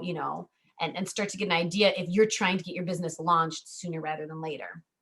But remember, this needs to tie back to your business plan in your company summary section. What are the crucial things you need to exist? Permits and licenses are big ones. That's a big part of that. Okay, step 7 is building your team of professionals. So you can consider us at the SBDC one of your professional resources. And here's a few more. We want you to wrap your head around this idea of you're going to need help. You are not an expert on everything. I'm not an expert on everything. Okay. My husband owns a business, and you know what? He comes to me for marketing advice all the time. Because remember, my degree was in marketing and I did it for 10 and a half years. So I help him with his small business kind of for free. I guess that's a perk of, him being my husband. And, he doesn't have a business plan. He knows I talk about him, but I would sure be on this list if he had one. Okay. You also want to have an accountant. He does have an accountant that does his bookkeeping and his taxes, because he's, that's not his jam. He doesn't enjoy it. So he outsources it and he pays someone to do that. So think about what you want to be spending your time on. How is your time best spent? And if you don't want to do some of these things, then you need to ask yourself, well, can I afford to pay and outsource someone else to do it? Maybe you need an attorney. Maybe you have contracts that you have your clients sign. Or maybe you have a business partner and you guys have a legal contract, a partnership agreement between you two. Or maybe with your clients, you have to have strict confidentiality and some other things that really an attorney should look at. So maybe you need to, have an attorney, not like on retainer or anything, but just identify that you use when you have these questions. Very often insurance is either a requirement or pretty much, required based on your equipment that you have. Maybe you lease a building. Very often that's, rental insurance is required if there's any sort of leasing. Also, if you ever plan to open a business bank account, which we're going to talk about next, or apply for a loan, you need to get to know a bank. Many people will start with the local bank that they already bank at, and we'll talk about that next. But now's the time to start asking yourselves, do I need folks or contacts in these categories? A few other things are things like marketing or maybe training, maybe real estate, like maybe, not now, but in the future, you're going to be looking to lease or buy a commercial space. Maybe catering, maybe you cater all the time, or you're going to need food, outsourced. This list is, can be varied, but the most common ones are an accountant, an attorney, an insurance broker, and very often a bank representative and or a bank loan officer. Okay. Any questions on this section? No? Okay. So step 8, we're almost done. This seems very simple, but we like to talk about the nuts and bolts behind opening a business bank account. So we want to make you aware, what some of the common accounts are for a business versus being an individual. And there's some perks that come with them. And there's some nuances that Rick's going to talk about, if you were to approach Flanagan State Bank and talk to them about, hey, what do you offer for me and my small business? The one thing I want to point out and have everyone remember is you're going to need either your social security number or an EIN number to open a business bank account. So Rick, can you share with everyone what you tell folks when they approach you? Sure. All good points. Banks are also required to get photo IDs of everyone on the account. There's some background checks that are required by banks to make sure you're not on a list that we're not supposed to do business with. It's real complicated. But as Angela said, usually the best place to start is with your own personal bank, especially if it's a community bank. The regional banks, large banks, super large banks, generally are not as business friendly as smaller community banks. Not here to knock any competition, just telling you what I've learned over the years. We do offer virtually everything that a large bank does. Online banking, bill pay. We also have remote deposit where a bank can essentially deposit checks from their home or their office without going to the bank. So you name it, we've got it. We're here to help you. Our motto at Flanagan State Bank is one family helping another. And all of us here at Flanagan State Bank do believe in that motto. Thanks, Angela. Thank you, Rick. So a few other things we want you to keep yourself, keep in mind. You should shop around for a bank or any of these professional services. So back to that previous slide, you should, when you approach a bank, whether it's the bank you already bank at, like Rick was saying personally, because that would be convenient, still make sure you understand what they can do to help you because they need you too. They need customers. You're their customer. So they want to court you and show you how they can help you make your business profitable and easy to do banking. But keep in mind, there may be different like introductory offers or interest rates. There are very simple accounts you can open that do not have a lot of bells and whistles where it's very like low minimum balance. You can just throw like a couple $100 in there and it's fine. But just make sure you pay attention to all the elements that correspond to any kind of account or service that you use with a bank. And another disclaimer or tip we like to offer is any professional service that you approach, keep in mind what they're allowed to charge you for and what they're not. So for example, banks and insurance agents are not allowed to charge you for a quote. Their industries literally don't allow it. So if an insurance agent or a bank loan officer tells you, sure, I can tell you about this loan or I can tell you about this insurance product for a price, you turn around and you walk the other way because they're not allowed to do that. Now, an attorney or an accountant or a marketing firm or a catering company, they can say for, 30 minutes, I'll give you free advice or conversations, but everything after that is a fee, or even to quote you is a small fee. They're allowed to do that. So I want you to be informed and be aware of, you can ask up front, hey, What are your costs? What are your prices? You know, what can you do as far as quotes and free information? Because I'm a small business owner and I want to be informed, but I also want to know what I'm paying for and what I'm not. And if you have any questions on any of those kind of nuances, you can always reach out to us at the center and we can help you navigate that.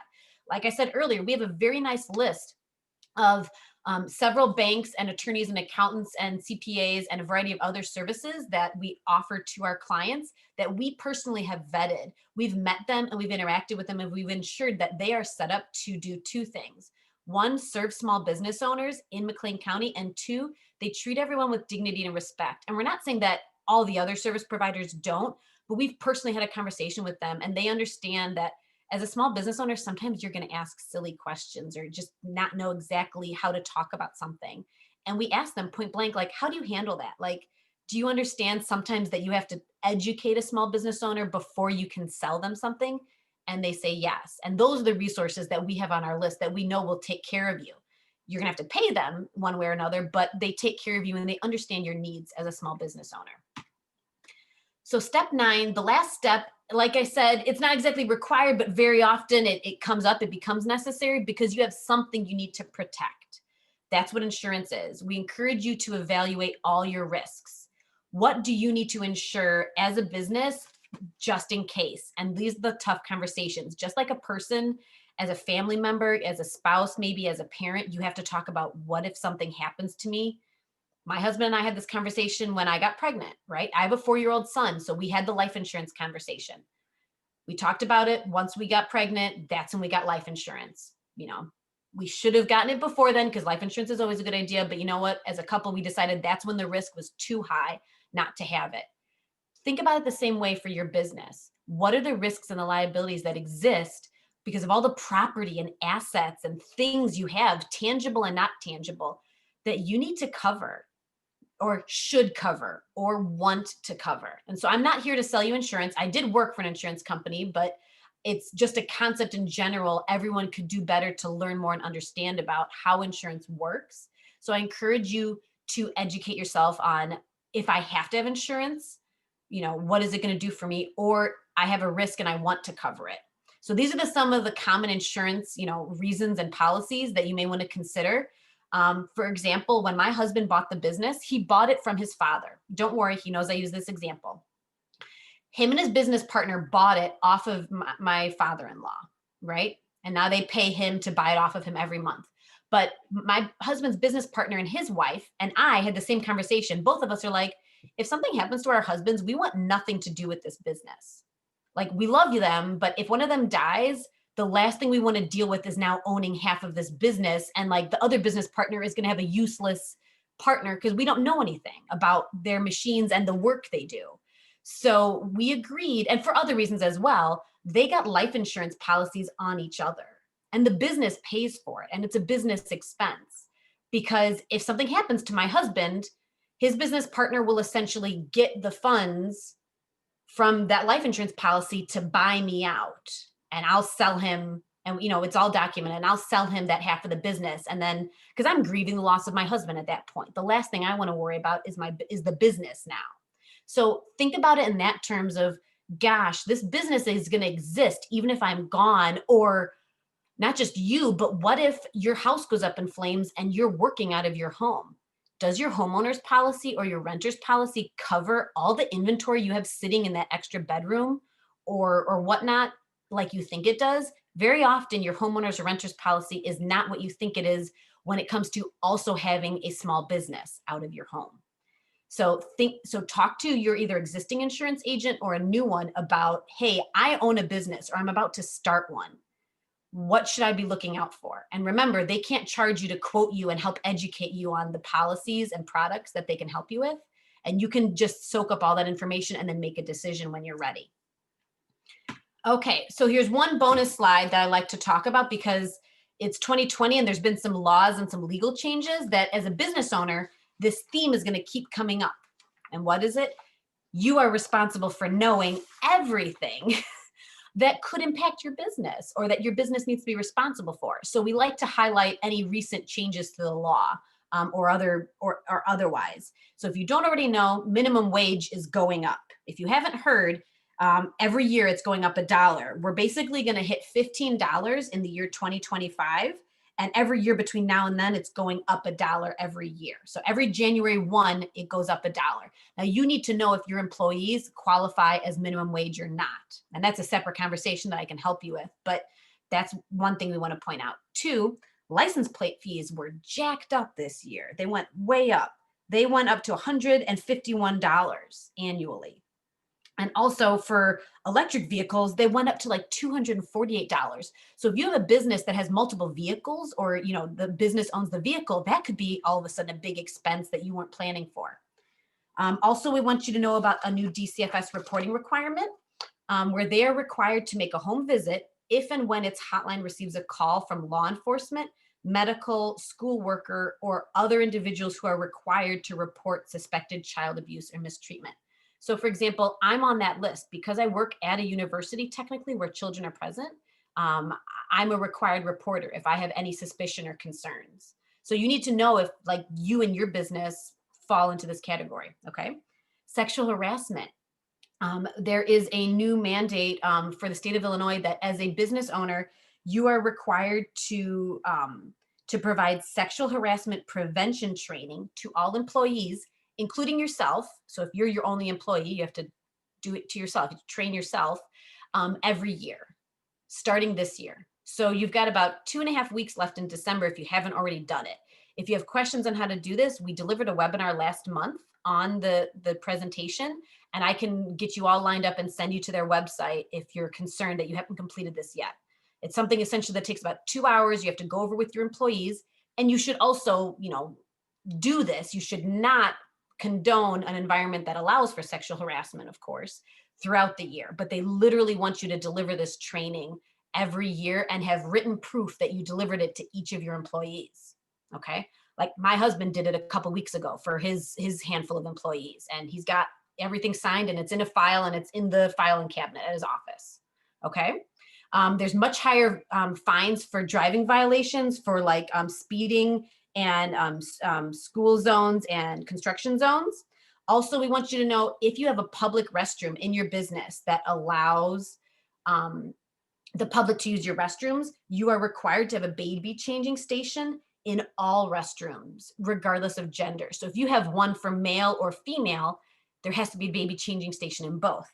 But in addition to that, if you have a single occupancy restroom where it's just one restroom, it now must be designated as gender neutral. That is also a change. And last but not least, there's this new parking tax that there's a 6% daily and a 9% monthly tax assessed if you charge for parking. So I highly doubt any of you do this. This is mostly for like urban areas, but essentially if you have a parking space or garage that you charge people to park in, there's a new tax that you're gonna have to pay on that money that you charge them. If you don't, you're fine, don't worry about it. Okay, so before I leave you here, I wanna point out that we are not the only resource that can help you as a small business. We are but one of many here in McLean County, and so we want you to see a few of the others. First, here on the left, you see this business portal that actually our SBDC created this 3 years ago because we had a lot of folks saying like, I didn't know about the SBDC or these other resources, and there was no one place they could go. And so the SBDC, it's not our job to like keep up with all of these resources, but we still wanted to create a place where you could learn about us and others like the Chamber of Commerce, like the Economic Development Council, like the SCORE Network. And so we created this portal that also has really good information based on the 3 different stages of starting, managing, or growing a business, and a couple of different industries. So there may be some useful information there that may help you out. We encourage you to consider becoming a member of the Chamber of Commerce. We are members. There's great networking opportunities there and educational opportunities. The Bloomington Normal Economic Development Council, literally, it is their job to promote economic development. So what you might be interested in there is they have some really good research and data, mostly data, on the economy and the residents and the businesses of McLean County on their website. And they do a new report every year. So the 2021 is going to be coming out early next year. If you check out their website, I believe it's like a data tab. I think it's either data or, yeah, it's data. And you can look, they've got a really cool dashboard out there if you want to pull some research on McLean County and Bloomington Normal. And also there's a SCORE chapter, not here in town in Bloomington Normal, but there is a location in the Peoria area that helps folks with different financial planning or like credit or even business planning as well. There's a lot of folks that mentor business owners there. So that is going to conclude our presentation. We are just under 2 hours. I do thank you for bearing with me and sticking with us. I'm putting my contact information up here. Don't hesitate to send me an email. Like I said, we are open Monday through Friday, technically 8 a.m. to 4:30 p.m. And we've got a Facebook and a social media and an Instagram for social media. I can tell you because I know my interns are putting stuff out on our website and our social media multiple times a week, if not daily sometimes, especially when we hear about new things related to COVID, because let's be honest, that's what's the most, changes about right now. So if you want to ask yourself, what can I do to make sure I know what the SBDC knows? Follow our 2 social medias, because that's where we post everything as real time as possible. And then we update the website, and then we send out an email to our subscriber list. But to be honest, like that's the fastest way to stay in the loop. So I'd like to open the floor for questions. I would love for someone to try and stump me or ask a really tough one. Rick is here as well. Thank you, Rick, for sponsoring our webinar. We really appreciate it. And I'd love to hear from anyone if you have any final thoughts or questions. Don't be afraid to unmute yourself. Okay, we've got a few chats here. Shelby says, thank you. Great presentation. Oh, you're welcome. Thank you. And she said that she learned a lot and she's feeling more confident in going forward with opening her business. Good. Confidence is a great outcome. I want you to feel empowered and educated as you tackle this new project. Cornelius says, thank you. Great notes. And thank you to Rick as well. Thank you, Cornelius. We're glad you enjoyed it. All right, come on. Does anyone have a question or an idea or a thought they want to share? All right, Jordan is saying thank you as well. You're welcome, Jordan. Okay, that's fine. All right. Oh, Will raised his hand. Look at that. Okay. Will, if you'd like to type your question or unmute yourself. Go ahead. Hi. How are you? I'm well. How are you? Great. Wonderful presentation. Very informative. I thank you so much for that. My question pertains to credit, personal credit.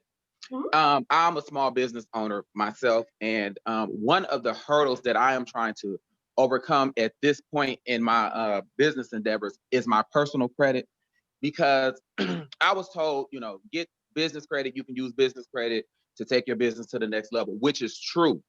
But a lot of times the foundation for obtaining business credit determines your personal credit as well.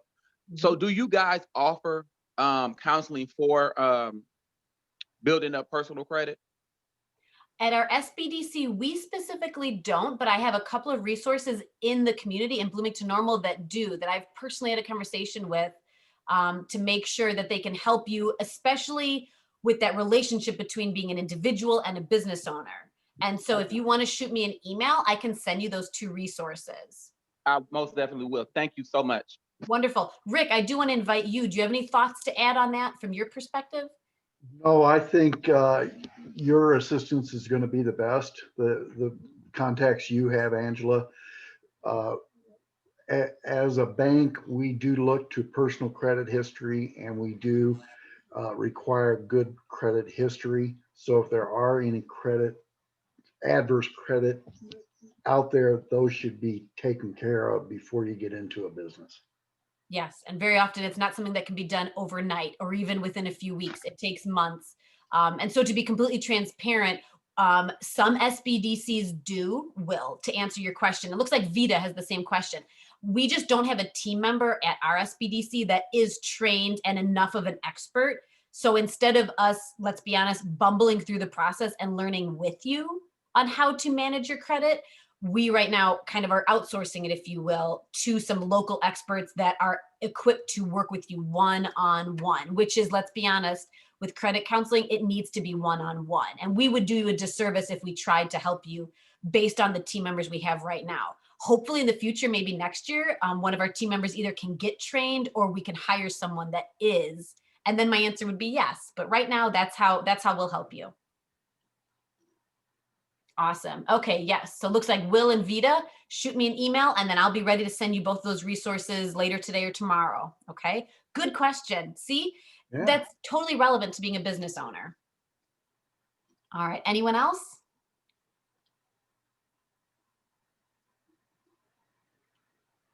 All right, Marissa, I don't want to call you out, but you've been quiet. I don't see anything in the chat. Is there anything that you're thinking about that you're maybe unsure of? Or you can shoot me an email. Oh, no, I'll definitely email you. Thank you. Okay, It's been really informative. Wonderful. Okay, Cornelius, let's see. You said, do all permits and licensings, oh, is there a cost for all permits and licensing? Pretty much, yeah, most of them. Again, I can't make a sweeping statement, but yes. So that's why in step 6, I encourage you to explore it now, even if you don't think you're going to open your business for 6 more months, because you may need a budget for it if it's a couple $100s. I don't want that to be the reason you don't open your business. So this is kind of that fact finding stage right now where you should explore how much a trademark costs. You should explore how much a permit is going to be. You should explore opening a bank account at the bank and ask them, what are your minimum balance requirements? Da, da, da, da, da. What else? You should explore talking to an insurance agent and saying, I'm going to need this type of insurance. What's my monthly premium going to be? So you want to explore all those conversations and costs, and then you're going to start to get an idea of every month what your fees or costs are going to be, or if it's a one-time thing like a permit or license, but some of them are annual and you're gonna have to budget for it annually. Okay, Cornelius. Okay, so what if you're already in a place where you're about to hire employees, it sounds like? I'm not sure what you mean. Are you meaning relating businesses or permits and licenses?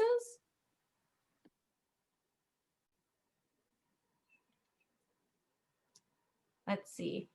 Cornelius, I don't know, maybe would it be easier for you to unmute yourself and for us to talk it out together? Yes, I'm sorry. I'm trying to type so fast before we end.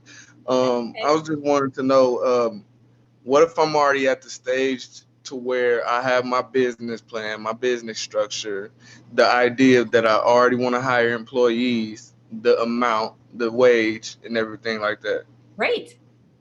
I'm just like at a point where the permits and the licensing and all that stuff is like, I don't know if I'm under that level because I have been doing like some applications and I have been registering and still going. It's like I'm doing all this on my own. You know what I mean? Yes, So most business owners are. Most, yes. But I'm not trying to say that that's not difficult. Like, good for you. I hope you're celebrating each of these steps you're doing along the way, because you're accomplishing a lot by yourself. So and to answer your question, I'm kind of mixed up with continuing to like, I believe it's step 6. I want to believe like it was mostly steps on here where I've already passed and like went through. okay. But it's to where I'm, yeah, like those and probably step 4. Okay, great. So that's not uncommon. Sometimes, like, let's be honest, sometimes folks have like a side hustle where like they really haven't made it a legit business yet, but they're like, oh, I think I want to, or I'm making enough money where I probably should be paying taxes, right? Yes. Yeah. So I'm not here to judge and tell you when and how you do it, but if you want to pursue officially starting a business, yeah, these are the 9 things you want to do. I can't give you an exact answer on like what and how to do it, but my advice is start asking questions. So go to go to the IRS website and start, fill out the form and apply for your EIN number. Go to the different I have made it past like this step, the EIN. I ended up registering with the government, and I actually registered for my entity and DUNS number and everything like that. So it's like I'm kind of like Okay. If you feel a little stuck, you can shoot me an email. We can try and set up Yeah. a client consult to maybe untease it on what you're stuck on. So that's what I'm hearing. It's maybe you're not sure what you have to go back and redo. Or Yes, yes, okay, yes. yeah. Yeah. So if you're not already a client of our center, you know, like those steps I outlined in the beginning, go request an appointment on our website, set up a client record, and then we'll get those requests. In your request, if you know, it's always important to put like, this is what I need help on. You may get assigned to me, or you may get assigned to one of our other business advisors, depending on kind of different categories and, you know, different how we each have kind of different buckets of clients, if you will. Right, right. Okay, that makes sense. That makes a lot of sense. Yeah. Oh, yeah. These seem so straightforward. I make it look really pretty on this presentation, but there's a lot more detail to each of these steps. All righty. I appreciate it. Thank you, Angela. Yes, good question, Cornelius. I mean, that's realistic. Very often, business owners are not going through these steps in perfect order. You're not alone, Cornelius. Yes, yes. And I noticed that a lot with a lot here I've been around. They're not taking steps to actually get to the last level of actually pursuing the business. Yes. Like, Yeah, but and I you know what? That's not for me or my team to decide. We're here to help you with what you need help with. We'll give you advice or suggestions or resources, but at the end of the day, it keeps coming up. I keep saying it in different ways. You as the business owner have to make the yeah, decision.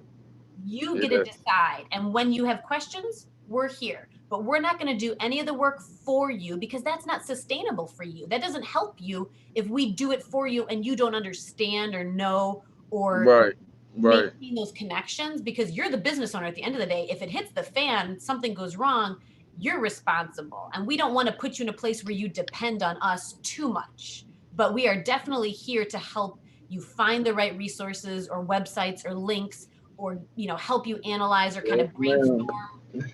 Yes, ma'am. Yeah. Good question. See, hopefully that helped someone else, maybe that didn't want to ask that question out loud. Yeah, I hope it. I hope it did. Hopefully, they're somewhere along the line with where I'm at. So hope they Very good. Well, thank you, understand. Cornelius. All right. Anyone else? We've got a couple minutes left. Rick and I are both here. I've got Rick's contact information on the screen. Honestly, I can speak to Rick's character as well. We've had several clients reach out to him, just not knowing where to start. And genuinely, he and many of the other banks we work with, they are people like you and I, and they want to help small businesses succeed. And they understand sometimes we have to take a step back and help people understand or educate or learn to know what they're dealing with before we proceed with pursuing a loan or talking about something, you know, more complex.